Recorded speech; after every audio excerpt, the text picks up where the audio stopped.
Hola, ¿cómo van? ¿Cómo los trata la vida? Cero saludo. Y bueno, aquí estamos Bueno, en hola, ¿cómo otro están? Bienvenidos a episodio. Tertuleando. Eso, por fin lo dijo bien. Bueno, hoy vamos a ser más sintéticos. Entonces, en este episodio de Tertuleando vamos a sugerir unas reflexiones en torno al capítulo La regeneración y los gobiernos conservadores, que es parte del libro Historia Mínima de Colombia, la autoría de Jorge Orlando Mena. Entonces, en ese sentido, me parece importante que empecemos por discutir un poco las implicaciones y la estructuración de la Constitución de 1886 y, digamos, como el rol de Rafael Núñez y eso. Entonces, no sé si quieran como empezar por ahí.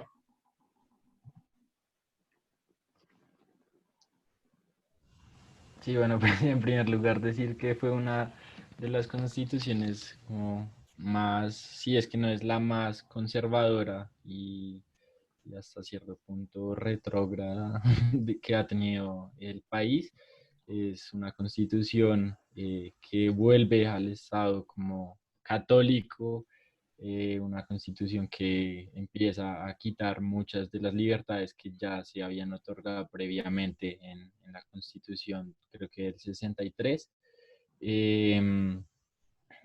pues esta creo que fue iniciativa de Rafael Núñez y digamos que hasta el año 1991 con la llegada de la nueva constitución, esta del 86 tuvo bastantes reformas en las que pues se fueron incluyendo cada vez más cosas, pero mantenía como su carácter conservador. Pues, a mí lo que parece importante resaltar es que en el propio texto se afirma que lo que buscaba esa constitución del 86 era de cierto modo, pues en primer lugar, eliminar todo el rasgo de liberalismo que había dejado la anterior constitución del 63. Por ejemplo, pues debe ser la religión otra vez como el centro, que la educación esté a cargo de la iglesia y eliminar también todo rasgo de federalismo, lo cual pues, nosotros hemos visto que pues, es tendencia centralista que se ha plasmado en esa constitución, pues ha sido pues, en parte provocadora de muchos conflictos que tenemos hoy en día. Para mí lo que es esta constitución fue como coaccionar a los ciudadanos, porque como bien dicen, se les quitaron la libertad de expresión, tomando totalmente el poder los políticos. Y pues lo que habían dicho ustedes anteriormente. Yo creo que esa constitución también se puede como asemejar bastante a lo que está pasando actualmente, ¿no? Como ese autoritarismo bien marcado. Cuando empezamos, antes de empezar la tertulia, Mateo también comentaba que pues, lo que está pasando en este momento es las protestas que quieren regularla pues, de una manera bastante radical. Y hace poco hubo un tuit bastante polémico del senador Iván Cepeda, que decía que el gobierno quería marcar otra vez el estado de excepción para defender en parte lo que pasó el día del 9 y el 10 de septiembre, entre los abusos policiales. Entonces, pues me acuerdo que en esta constitución también el presidente tenía como la palabra para poder dictar ley en esos estados, le decían diferente, ¿no? Estados de sitio, le decían en ese momento. Entonces creo que sí se asemeja y se puede hacer la extrapolación de conceptos a lo que está pasando en este momento y lo que pasó durante, creo que me atrevería a decir como dictadura de Rafael Núñez, porque con esa constitución, pues no. Yo sé que las características de una dictadura son bastante diferentes, pero la constitución y más que todo, pues esa ley positiva se presta bastante para que se pueda decir como una dictadura o en un gobierno bastante autoritario. Ahí sumar, digamos, yo diría el tema de que en ese gobierno y pues con esa constitución imperaba un sistema político en donde se acudía al autoritarismo para garantizar la paz, que me parece completamente paradójico y que creo que todavía es muy vigente. Ese tema de la paz con legalidad, el tema de la paz con orden, la paz con fuerza, la paz con ejército, como, sí, como creer que la represión deriva en paz. Y pues en lo personal considero que es una imprecisión histórica gigante, porque puede que a la larga se consiga paz en el simple sentido de ausencia de conflicto, pero no realmente una paz estructural que creo que es la apuesta, al menos pues contemporánea. Entonces, además de que en ese entonces creo que pues no le salió para nada bien porque en el texto mencionaban que hubo tantas guerras civiles nacionales durante la vigencia de la Constitución de 1886 como bajo la de 1863. Entonces, digamos que no hubo ningún cambio bajo ese modelo de pensar que con el orden y la fuerza se logra la paz. Hay algo que, ay, perdona, Claro, que yo eso. quería, que yo quería como remarcar que, o sea, como refuerza una afirmación que hicimos en un tertulia anterior, y era esta idea de, o bueno, que vimos también en clase, esta idea de unificar la nación de manera obligada y a punta de las armas. No sé si ustedes se dieron cuenta que había un fragmento en el texto que decía que lo importante, o sea, que esta idea de cómo suprimir a la oposición, lo que buscaba era que toda la nación tuviera una sola idea de español, blanco, católico, etcétera, y que eso definía la Colombia. Entonces, demuestra como de alguna manera, pues esto es un punto exterior, pero creo que remarca mucho el texto, incluso la idea, todo esto de la Constitución, de que nos obliguen a ver todo por debajo, o sea, obligados a punta de arma, es esta idea de que nos tratan de meter la misma ideología del resto, o bueno, de los más fuertes, pues a punta de violencia. Sí, esa es otra parte que yo quería comentar y va de la mano mucho con lo que también decía Mari, y es que principalmente ese hecho de tratar de unificar a una nación mediante o lograr la pacificación, entre comillas, de una nación mediante la violencia, a diferencia de lo que trata de hacer, pues, que es generar un supuesto de paz, lo que genera es caldear un poco más lo que son esos ánimos de revolución y de pagar violencia con violencia. Eso lo hemos visto pues en muchas partes y la propia lectura dice que entre tú más reprimías a los liberales, entre más reprimidos se sentían los liberales, lo que buscaban era realizar o buscarse tomar el poder mediante las armas. Entonces, siento que más bien a lo que vamos es que, no sé, se me cortó el hilo, pero no sé si alguien me quiera complementar. Pues sí, como que eso era por parte y parte, tanto los liberales como los conservadores tenían un resentimiento, como pues la Constitución del 86 era causan de la del 63, entonces que esa era un poco más liberal y que querían tener toda esta idea del país basado ¿qué? Unos preceptos liberales que tratamos creo que la tertulia pasada. Y pues luego también es esta del 86 que es, perdón, la de las reformas del 1910, que son a causa de todo esto, aunque también empezaron a haber levantamientos armados, ya siguiendo la idea de Alejo. Yo iba a decir que ahí podíamos dar el salto, como hablar un poquito más de los conflictos que se muestran entre liberales y conservadores, como ver realmente, yo pensaba en algo y es como algo que se habla mucho aquí en Colombia, y es como todas las medidas son por parte de gobierno, pero no de Estado. Como que ese ir y venir entre una constitución un poquito más liberal, otra un poquito más conservadora, como que a la larga creo yo que lo que hace es como atrasarnos, como causar regresiones, porque no se está generando un hilo como de construcción de país, sino que simplemente se están tomando medidas pues completamente basadas en un interés partidista, y pues eso nos fragmenta aún más. Y creo que ahí como que se abre un poco la posibilidad para que discutamos el porqué y las implicaciones de tantos enfrentamientos entre liberales y conservadores en este pues, lapso histórico. Sí, pues ahí, digamos, en precisamente estas divisiones que se empiezan a dar en el país, como entre los conservadores y los liberales, donde literalmente se mataban porque, y lo decía el texto, una parte que a veces ni siquiera se sabía por qué eran de cierto partido, sino que muchas veces podía ser simplemente la tradición familiar y era, somos conservadores y ya nos quedamos así, no sabemos por qué, pero somos conservadores, o somos liberales y nos quedamos así, y que muchas veces, digamos, si llega a haber un matrimonio entre una conservadora o un liberal y así, se considera una tragedia y muchas veces tenían que ser como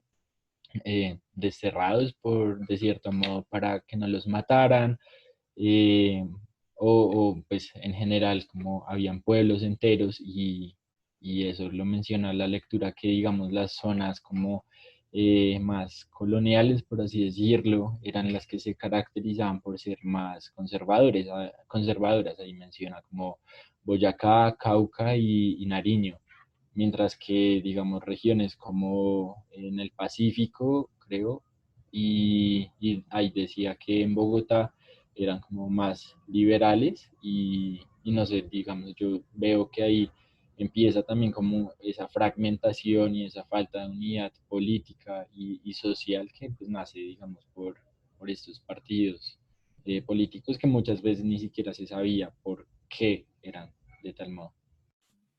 Bueno, y ahora que estamos ahí, me gustaría hacer un pequeño salto, no sé si les parezca, a mencionar que es importante recalcar que durante aquellos tiempos pues, de esta hegemonía conservadora, por llamarlo de cierto modo, se dieron gran auge de movimientos sociales, los primeros, por ejemplo, el partido, el PSR, el Partido Comunista Colombiano que nació justo en el 1930 y las primeras revueltas,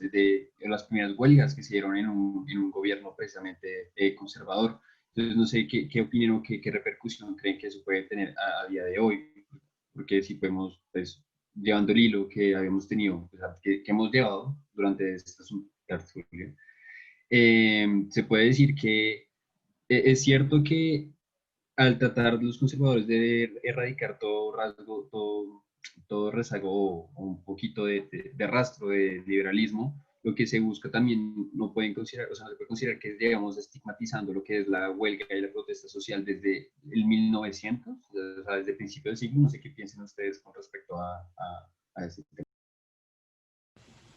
Pues yo ahí sí comparto que es como un tema que sigue muy vigente y digamos el texto lo presentaba como que el gobierno, y creo que eso pues ya lo tocamos como muy por encima ahorita, y es que el gobierno pretendía ser como muy democrático, pero precisamente si habían protestas o huelgas que respondía con represión y, y que digamos precisamente cuando salen como estos partidos socialistas o ya después el Partido Comunista Colombiano, dicen que estos atentan contra la moral y las buenas costumbres. Entonces también es como, como la idea que pienso yo, siguen proclamando de inventar un enemigo y luchar contra él deslegitimándolo, aun cuando el enemigo no esté. Y es, digamos, el castrochavismo de hoy en día. Yo creo con eso que somos un país como de hegemonías, como que cogemos una idea y no la soltamos, como que empiezan a imperar unos ideales y no solamente a nivel político, sino como en general en nuestro imaginario social y se afianzan como muy fuerte esas estructuras y es muy difícil que nosotros hagamos un tránsito hacia una noción diferente. Como que hay muchas nociones hegemónicas arraigadas en nuestra estructura estatal como nación, porque, digamos, no solamente a ese nivel, como de que estamos acostumbrados a que como la resistencia se combata con fuerza, sino en muchos otros sentidos, como que estamos acostumbrados y creo que eso también da paso para que hablemos de otro punto que contempla la lectura y es estamos acostumbrados a depender también de un hegemón desde este periodo y con lo que pasó con ese tránsito de la política exterior colombiana hacia que pues esté más orientada hacia el respice polum, hacia mirar a Estados Unidos, creo que ahí otra vez nos volvemos a unir a un bando hegemónico, al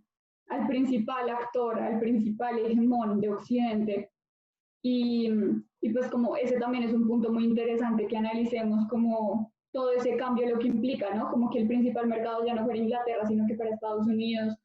todo lo que eso empieza pues a favorecer como el auge de las industrias cafeteras, del desarrollo industrial, la creación de la Federación de Cafeteros, que cambia el sistema tributario, pero todo lo que implica que cambie el sistema tributario para los sectores de educación, salud, como que, no sé, creo que ese también es un punto importante que contempla y que prueba el punto con el que inicié, que es que somos un país en donde imperan las nociones hegemónicas, como que pensar diferente y controvertir es complicado. Yo creo que vamos corticos de tiempo, entonces a mí me gustaría decir una frase que mencionaba la lectura, y era que pues, Miguel Antonio Caro gobernaba diciendo, Dios lo hace todo. Es como un presidente dejar un país en las manos de Dios. Yo sé que es algo de devoto y eso, pero pues en qué cabeza cabe eso. Entonces se puede decir lo que creo que mencionamos en la primera o segunda tertuliando, que Mateo decía como pues, la Virgen de Chiquinquirá. Oh, Dios mío, el país no se puede dejar en las manos de la Virgen de Chiquinquirá así de fácil. Igual también está el hecho que, digamos, creo que ahora es peor porque antes, pues, al menos sí estaba como vigente el concordato y esto, ¿no? Ahora, pues, somos un país laico en teoría, entonces creo que se ve peor. No sé si quieran hablar como también ya de pronto para culminar de la separación de Panamá y como de lo que esto conllevó y precisamente de las relaciones que hubo con Estados Unidos en esta época. Pero rápido. Yo quería recalcar algo cortico que conecta lo anterior con esta vaina de Panamá y no sé si realmente la intervención y cortamos lo que quiera. Y es que es esta cuestión de que de alguna manera terminamos dejando que Panamá se fuera simplemente porque fueron los únicos o el único pedacito de tierra que por su conveniencia marítima eh, tuvo la fuerza de decir, no saben qué, yo no voy a aguantar este centralismo, que no le importa quién soy yo como región, porque digamos que ese sentimiento como que remarcó esta idea de Panamá de no, yo me voy por mi lado, mm, pero de alguna manera varias regiones tuvieron como esta sensación de incomodidad con el acto centralista y pues por eso quisieran como tener pues, su propio valor, su propia independencia. Entonces, no sé, cómo de alguna manera, en vez de solucionar los problemas internos, preferimos a la larga vender un pedazo de territorio pues, a Estados Unidos y de ahí en adelante como tirarle al que supuestamente siempre, o sea, como o sea, estaban a apostar al que sabemos que va a ganar. Entonces apostamos a Estados Unidos porque sabemos que tienen la fuerza, tienen la plata y pues quien ponga lo que quiera mientras a mí me convenga económicamente. Entonces, pues esa es como la sensación que ha dado siempre de las relaciones con Estados Unidos, que siempre son de alguna manera una imposición de los intereses internacionales sobre las condiciones naturales de las regiones y de los pequeños grupos en Colombia y que de alguna manera Colombia no negocia, sino que simplemente pide recibir lo mayor que le puedan dar y acepta cualquier tipo de condiciones. Así, entonces. Sí, pues yo creo que para no hacerla más larga y como cumplir y estar un poquito mejor, pues dejarlo ahí, pero pues sí me parece interesante el capítulo que demuestre lo peligroso que es que nuestras apuestas políticas, que nuestros proyectos como nación dependan de o proyectos partidistas exclusivamente o de proyectos pues que buscan ser traídos desde Estados Unidos, por dar un ejemplo.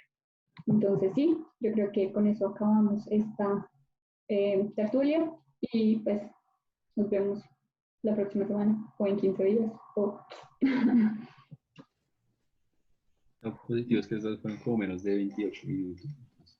Sí, creo que se nos salió como de media hora.